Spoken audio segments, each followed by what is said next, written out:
And Holy Spirit, our truth, our understanding, and our thankfulness. Amen. Thank you. Thank you. Two simple words that we say all the time. Thank you to the cashier at the checkout in the supermarket. Thank you to the doctor who gives us flu vaccinations. Or maybe. Thank you to our friends who treat us to coffee. Thank you to our customers for their call or business. Thank you to the listeners after a speech or a talk for listening, especially a sermon. And the list goes on and on. Often this can become a bit of a habit and a throwaway line that offers politeness but little feeling. At other times, the words do not seem to be able to convey the level of thanks we wish to express to someone who has done us a great kindness or favour. Being thankful seems to be something that we rarely draw close attention to, being something that we're naturally programmed to do and feel. But if we're conscious of just how often it occurs in the outside world of secular Australia, then us being followers of Christ must be some of the most thankful beings in the nation. Every Sunday we join together to celebrate the Great Thanksgiving. Most of our prayers include some sort of thanks for the gifts God gives us, and we are usually genuinely thankful for and to all who do not join us in community by presence or by spirit. It's an appreciation of the world that we express in worship. We share our understanding of our lives and beliefs in joining with others who have similar and different ideas of how things truly are. Now, it's my understanding that true appreciation is only born out of understanding. When someone tries to explain something to us and we can begin to understand their feelings or what they're trying to communicate, we say, I can appreciate that. This is because we can honour the space that they are in or what they are experiencing. I've often observed that children, who are truly the wisest teachers after all, are thankful for rules and boundaries that offer clarity and freedom to choose. If there are clear rules or guidelines, they can still make the decision not to follow them, but they can understand the implications of their actions and have a full appreciation for their choices. That is what Jesus does for us in the Gospels. He gave us the opportunity for understanding how our actions and choices in life can affect our relationships with others and with God. Jesus gave us the most wonderful gift, the opportunity for understanding, true appreciation, and thankfulness.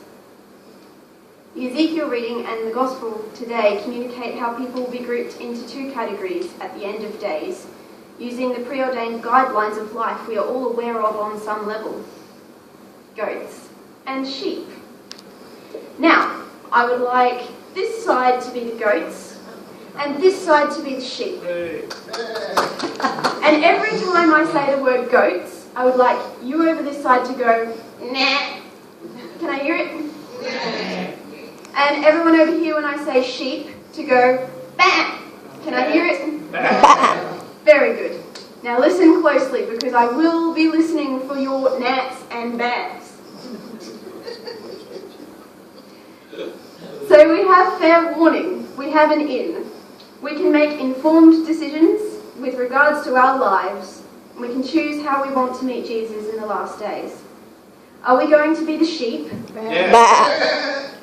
that follow loyally, or the goats that eat everything and anything and have to be tied up for their own safety?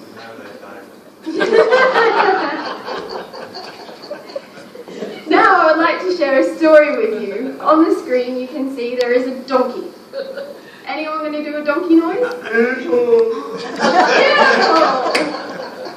Okay, so this is a little story from when I went to Nazareth village last year on my pilgrimage. The village is as authentically first century as possible, using only the technology that was available to first century people. So, this is a picture of a donkey and his owner threshing on the threshing floor, just grounding the grain so that it can then be used to make bread. So this was a demonstration There were lots of people all around the village that were dressed as first century people, completely authentic. Now, after we had seen this demonstration of how the donkey was used to thresh, we went past a goat pen. Thank you. Here we go, here's the goat pen. So we went past this pen on the way to the vineyard, and one of the goats in the pen was standing up on his hind legs, trying to reach a high branch on the tree beside the pen. Next slide will show you exactly what he looked like. Can we all see him trying to reach up to get the last branch? Cheeky goat. Beautiful. So the tour guide told us that he was a bit of a bully in this pen and spent most of his day trying to steal the other goats, feed, and then leaning over the pen to entice visitors close so that he could try and eat their shirts. And he succeeded some days. As you can see, the trees are sparse on the lower branches from where the goats have consumed the leafage. We can be sure that goats had this nature. Goats had this nature in the first century as they would today. It's just how they are. It's how they're programmed. But Jesus was saying that his followers who served others, and people who chose to be consumers, would both be separated out. If this is the case, I think I might have to think again about my shoe collection. But if we truly love and appreciate the world, giving thanks for it, would we, as humans, be truly responsible for the extinction of species, the devastation of habitats, and the inequitable division of resources that we can observe in the world today? It's a hard burden to bear, being conscious of what happens to the earth at the mercy of humans, but one that we as Christians must face faithfully and with courage. Now, thankfully, the readings today introduce the idea of individual assessment, where our own actions and deeds are weighed according to our understanding with God, not the country or nation's understanding with God. And this was a new idea for first century people who were accustomed to their tribal and cultural allegiances being judged corporately at the temple. Now, in our temporal world, where the earth has been hurt so much, we as Christians can be responsible for loving the environment around us and fulfilling Jesus' commandments, even when humans may continue to fail on a corporate level to care for the environment. By being thankful for the natural things that are in our lives, like pets and plants, and even each other, we are expressing an appreciation and caring for them. So getting back to those very important words, thank you. There is a time that comes when thank you is not enough, those two words, which is why I must put on my thank you hat. 19 months ago, I arrived here at St. Margarets with a heavy heart and a blue family. You welcomed us with open arms and soothed my disquiet within with your love and kindness. It was such a gift to be with you, and I have grown so much, maybe not up, but on the inside. There have been so many lessons and achievements in the time that I've spent with you individually and together. I delivered my first sermon here with so much encouragement from you all. I went on pilgrimage to the Holy Land and came back the same person but different, and you shared my steps with me all the way to Galilee, Nazareth and Jerusalem. Every time I have stood before you at this podium to deliver a sermon, it's been an adventure. I'm now confident in organising and leading liturgy after having had the honour of putting together the PowerPoint for last year's family Christmas service.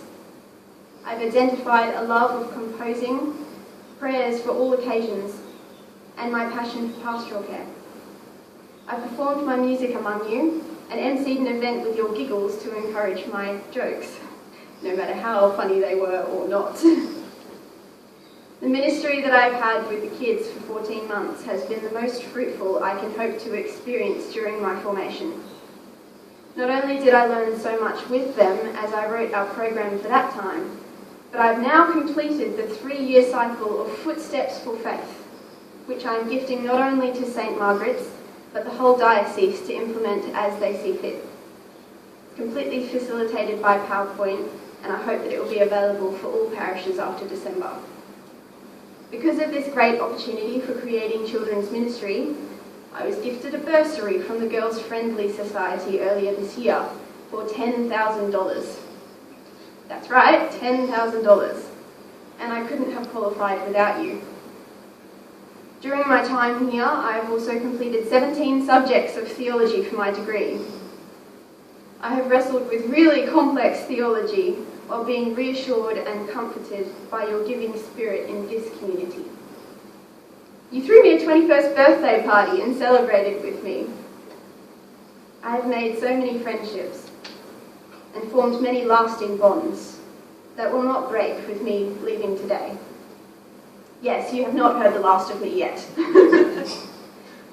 I'm so thankful that I've had the opportunity to share my journey with you. Grown so much in the spirit of this community. I've learnt so much with both the wise youngers and olders of St. Margaret's. So thank you